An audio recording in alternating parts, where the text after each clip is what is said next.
아멘. 오늘 말씀의 제목은 잘린 줄기에서 피어난 소망입니다. 이사야 10장은 하나님의 무서운 심판으로 끝납니다. 하나님께서는 가나안 민족의 죄악을 심판하시기 위해 이스라엘을 사용하셨고, 또 범죄한 이스라엘을 심판하시기 위해 아수르를 사용하셨습니다. 그러나 교만해진 아수르 역시 하나님의 심판을 피하지 못했습니다.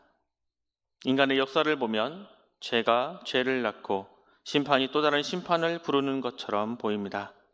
그래서 이사야 10장을 읽고 나면 이제는 끝이구나, 더 이상 희망은 없겠구나 라는 생각이 들 수 있습니다. 그러나 우리 하나님은 결코 심판으로 이야기를 끝내시는 분이 아닙니다. 심판 이후에도 반드시 은혜를 준비하시고 절망 가운데서도 소망의 길을 열어주시는 분입니다.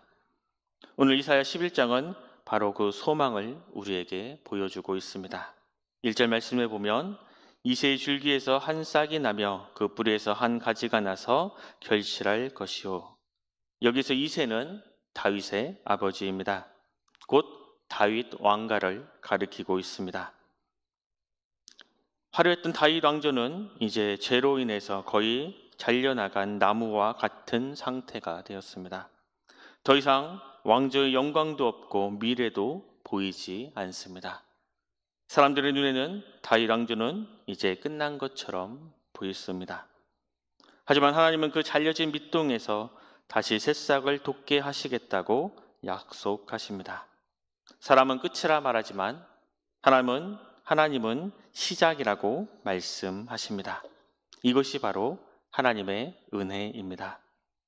사실 이스라엘 백성은 하나님께 신실하지 못했습니다. 하나님의 말씀을 잊었고 우상을 섬겼으며 결국 심판을 받았습니다. 그런데도 하나님은 자신의 약속을 포기하지 않으셨습니다. 이 결실한다는 표현 역시 하나님께서 아브라함에게 후손을 번성하게 하시겠다고 약속하실 때 사용했던 그 단어입니다. 하나님은 아브라함에게 하신 약속도 다윗에게 하신 약속도 끝까지 이루시는 신실하신 하나님이십니다. 우리의 삶도 마찬가지입니다. 우리는 자주 넘어지고 자주 실패합니다. 하나님보다 세상을 더 의지할 때도 많고 믿음보다 염려를 앞세울 때도 많이 있습니다. 그럼에도 불구하고 오늘 우리가 하나님 앞에 설 수 있는 이유는 우리의 어떠함 때문이 아닙니다. 바로 끝까지 약속을 붙드시는 하나님의 신실하심 때문에 우리는 오늘도 하나님 앞에 설 수 있습니다. 우리 인생이 마른 나무처럼 보일 때에도 하나님은 그곳에서 새로운 생명을 시작하시는 분이십니다. 이제 2절은 그 한 싹이 어떤 분인지를 소개하고 있습니다. 2절 말씀에 보면 그의 위에 여호와의 영, 곧 지혜와 총명의 영이요 모략과 재능의 영이요 지식과 여호와를 경외하는 영이 강림하시리니. 이 말씀은 메시아에 대한 예언입니다.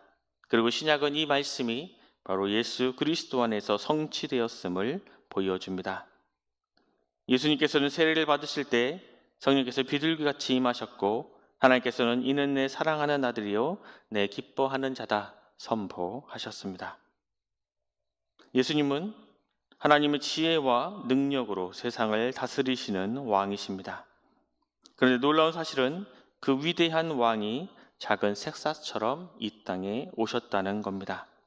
화려한 궁정이 아니라 베들레헴의 마구간에서 태어나셨고 세상의 권력을 의지하지 않으셨고 가장 낮은 자리에서 낮은 사람들을 섬기셨습니다. 세상은 강한 자를 높이지만 하나님께서는 겸손한 왕을 우리에게 보내주셨습니다. 그래서 예수님은 참된 왕의 모습을 우리에게 보여주십니다.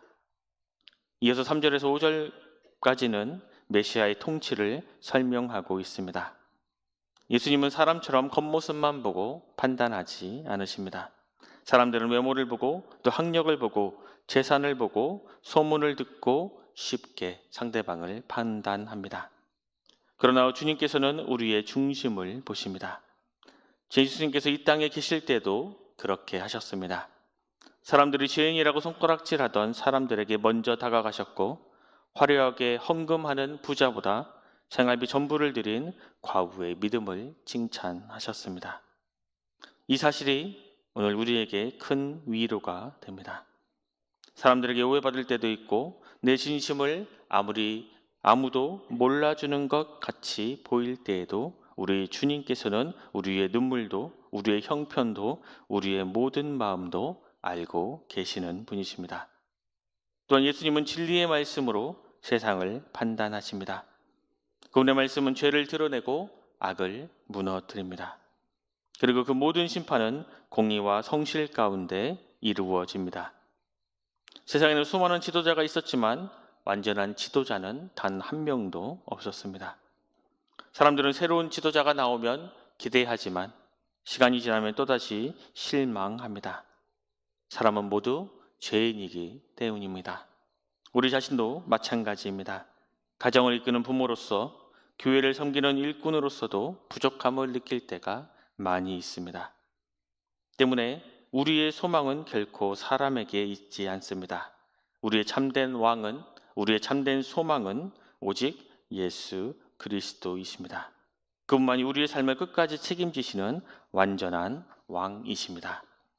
이어서 6절부터는 매우 아름다운 장면이 펼쳐집니다. 이리가 어린 양과 함께 살고 표범이 어린 염소와 함께 누우며 어린아이가 맹수를 이끌고 다니는 참으로 평화로운 모습이 그려집니다. 이 말씀에 대해서는 다양한 해석이 있지만 그러나 분명한 것은 바로 우리 주님 메시아가 다스리시는 나라에는 적대감이 사라지고 평화가 회복된다는 사실입니다. 그리고 이 평화는 이미 초대교회에서 우리에게 보여지고 있습니다. 예수님을 핍박하던 사울이 바울이 되어 교회의 형제가 되었고 왕족과 종이 함께 예배드리는 공동체가 세워졌습니다. 복음은 이처럼 원수된 사람들을 하나 되게 했습니다. 때문에 예수님을 진정으로 왕으로 모신 사람은 더 이상 세상을 물어뜯고 경쟁하며 살아가지 않습니다. 용서하고 화해하며 서로를 세워주는 삶, 그 삶을 살아가게 되는 것입니다. 9절 후반부는 우리에게 이렇게 말씀하고 있습니다. 9절 후반부에 보면 이는 물이 바다를 덮음같이 여호와를 아는 지식이 세상에 충만할 것임이니라. 여기서 말하는 여호와를 아는 지식은 단순한 지식이 아닙니다. 하나님과 인격적인 관계를 맺는 것을 의미합니다. 하나님을 바로 아는 사람은, 즉 하나님과 올바른 인격적인 관계를 맺는 사람은 하나님을 사랑하게 되고 하나님을 사랑하는 사람은 자연스럽게 순종하게 됩니다. 그리고 그 순종이 모이는 곳에 하나님 나라의 평화가 이루어집니다. 그래서 하나님 나라는 먼 미래의 이야기가 아닙니다. 우리의 가정에서, 우리의 교회에서, 우리의 목장과 우리의 공동체에서 먼저 시작되어야 합니다.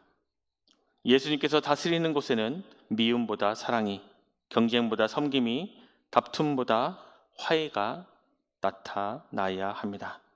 우리의 삶을 통해서 이 세상 사람들이 평화의 왕이신 예수 그리스도를 볼 수 있어야 하는 것입니다. 그렇다면 그 평화의 나라는 누구를 위한 나라입니까? 이사야는 이제 메시아께서 어떠한 방법으로 하나님의 백성을 모으시는지를 우리에게 보여줍니다. 10절 말씀에 보면 그날에 이새의 뿌리에서 한 싹이 나서 만민의 기치로 설 것이요 열방이 그에게로 돌아오리니 그가 거한 곳이 영화로우리라. 여기에서 중요한 단어는 기치입니다. 이 기치란 전쟁터에서 높이 세우는 깃발을 의미합니다. 군사들은 그 깃발을 보고 모였습니다. 흩어진 병사들도 그 깃발을 바라보며 다시 모였습니다. 위험한 상황에서는 피난처를 알려주는 표식이 되기도 했습니다. 하나님은 메시아를 바로 그 기치로 세우시겠다고 말씀하십니다. 사람들이 어디로 가야 할지 모를 때에 바라보아야 할 깃발, 길을 잃은 자들이 돌아와야 할 중심이 바로 예수 그리스도시라는 것입니다. 여기에서 우리가 주목해야 할 것은 1절에서는 이새의 줄기에서 한 싹이 난다라고 했지만 10절에서는 이새의 뿌리에서 한 싹이 난다고 표현하고 있습니다. 줄기는 잘려도 다시 싹이 날 수 있다는 회복의 은혜를 우리에게 보여준다면, 뿌리는 처음부터 끝까지 약속을 붙드시는 하나님의 신실하심을 우리에게 보여주고 있습니다. 하나님은 처음 약속하신 것을 결코 잊지 않으십니다. 사람은 약속을 잊지만 하나님은 끝까지 이루십니다. 세상은 그분을 알아보지 못했지만 하나님은 그분을 만민의 기치로 높이 세우셨습니다. 그리고 오늘도 모든 민족은 그리스도 앞으로 나아올 때에 참된 생명을 얻게 됩니다. 우리도 그 깃발을 바라보고 구원을 받은 자들입니다. 때문에 우리의 삶의 방향 역시 언제나 예수 그리스도를 향해야 합니다. 세상이 흔들릴수록, 마음이 흔들릴수록 우리는 더욱 만민의 기치가 되신 예수 그리스도를 바라보아야 하는 것입니다. 이어서 11절부터는 하나님께서 남은 백성을 다시 모으시는 장면이 이어집니다. 아수르와 애굽, 엘람과 시날, 바다 섬들까지 흩어진 백성들을 하나님께서 다시 돌아오게 하시겠다 약속하십니다. 지금까지는 하나님은 죄를 심판하시며 백성들을 흩으셨습니다. 그러나 이제는 은혜 가운데 다시 모으십니다. 심판이 마지막이 아니라 회복이 마지막이라고 우리에게 보여주고 계십니다. 이 예언은 1차적으로 바벨론 포로에서 돌아올 유다 백성들에게 이루어졌습니다. 그리고 궁극적으로는 예수 그리스도를 통해 모든 민족 가운데 하나님의 백성을 불러 모으시는 구원의 역사를 우리에게 보여주셨습니다. 우리 역시 흩어진 사람들이었습니다. 죄로 인해 하나님에게서 멀어졌고 영적으로 길을 잃고 살아가던 사람들이었습니다. 그런 우리를 하나님께서 복음을 통해서 다시 불러주셨습니다. 복음은 우리를 하나님께로 돌아오게 하는 하나님의 능력입니다. 생각할수록 감사하지 않을 수 없는 은혜입니다.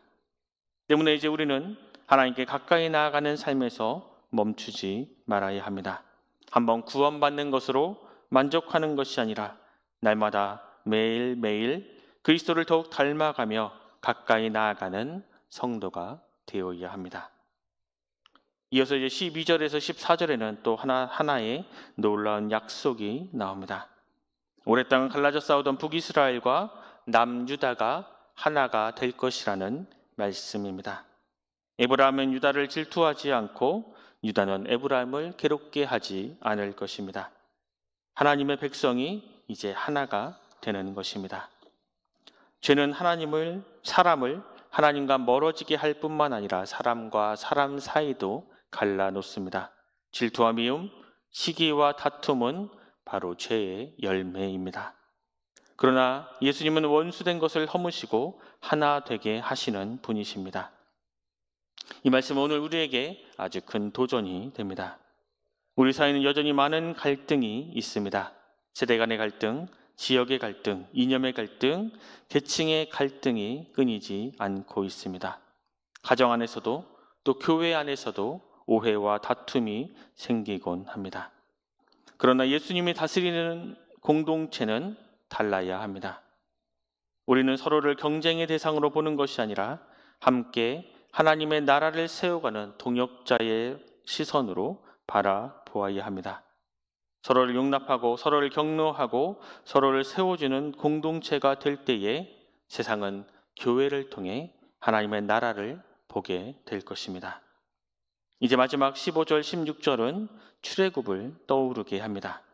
홍해를 가르셨던 하나님께서 이번에는 유브라데강까지 마르게 하셔서 백성들이 신을 신고 건널 수 있도록 하시겠다 말씀하십니다. 이것은 하나님께서 새로운 구원의 길을 여신다는 약속입니다. 이스라엘에게는 바벨론 포로에서 돌아오는 길이었고 우리에게는 죄와 사망에서 구원받아 하나님께로 돌아오는 길입니다.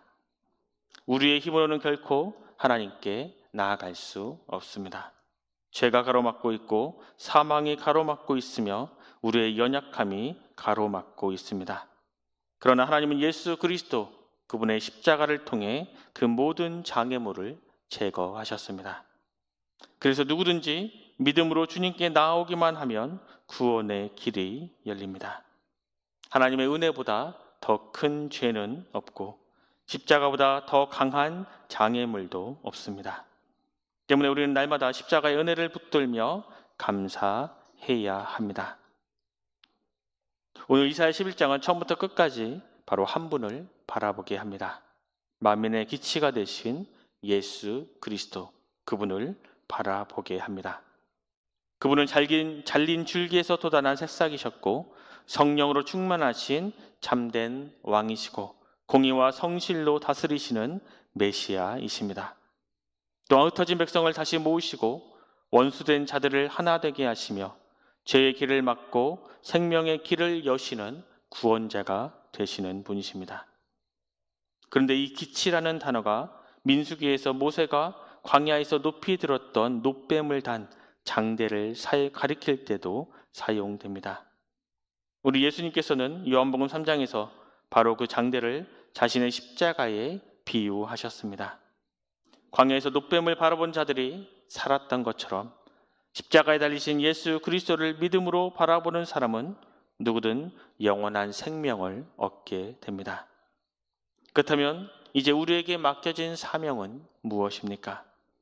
우리는 만민의 기치가 되신 예수님을 바라보는 사람일 뿐 아니라 예수님을 가리키는 삶을 살아야 합니다. 주님은 우리를 세상의 소금과 빛이라 하셨고 그리스도의 향기와 그리스도의 편지라고 말씀하셨습니다.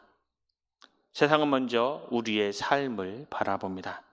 우리의 사랑과 용서, 섬김과 순종의 그 모습을 통해 예수님을 알게 됩니다. 때문에 우리의 가정이, 우리의 교회가, 우리의 삶이 평화의 왕이신 예수님을 드러내는 작은 하나님 나라가 되기를 소망합니다. 그래서 우리를 통해서 더 많은 사람들이 만민의 기치 되신 예수 그리스도께 돌아오고 생명의 길을 발견하는 복된 역사가 일어나기를 주님의 이름으로 간절히 소망합니다. 기도하겠습니다. 사랑간에 풍성하신 하나님, 오늘도 귀한 말씀으로 우리를 찾아와 주시고 절망 가운데서도 소망을 주시는 하나님을 바라보게 하시니 감사합니다. 또한 심판으로 끝나는 것이 아니라 잘긴 줄기에서도 새싹을 돋게 하시는 하나님을 보게 하시고 그 새싹이신 예수 그리스도를 우리에게 보내셔서 영원한 소망이 되게 하심도 감사드립니다. 우리의 삶을 돌아보면 때로는 잘려진 나무와 같이 연약하고 실패와 낙심 가운데 있을 때가 많습니다. 믿음보다 염려를 앞세우고 하나님보다 세상을 더 의지했던 우리의 모습을 주님 용서하여 주시옵소서. 사람의 눈에는 끝난 것처럼 보일지라도 하나님께서는 다시 시작하게 하시는 분이심을 우리가 온전히 믿게 하시고 우리의 가정과 삶, 우리의 교회 가운데서도 새로운 생명의 역사를 이루어 주시옵소서. 오늘도 말씀을 들은 우리가 말씀을 아는 데서 멈추지 않게 하시고 그 말씀을 순종하는 삶으로 살아가게 하여 주시옵소서. 우리의 삶이 세상을 향해 예수님을 가리키는 깃발이 되게 하시고 우리를 통해 많은 사람들이 생명의 길 대신 예수 그리스도께로 돌아오는 은혜를 허락하여 주시옵소서. 모두가 감사드리며 귀하신 예수 그리스도 이름으로 간절히 기도드립니다. 아멘.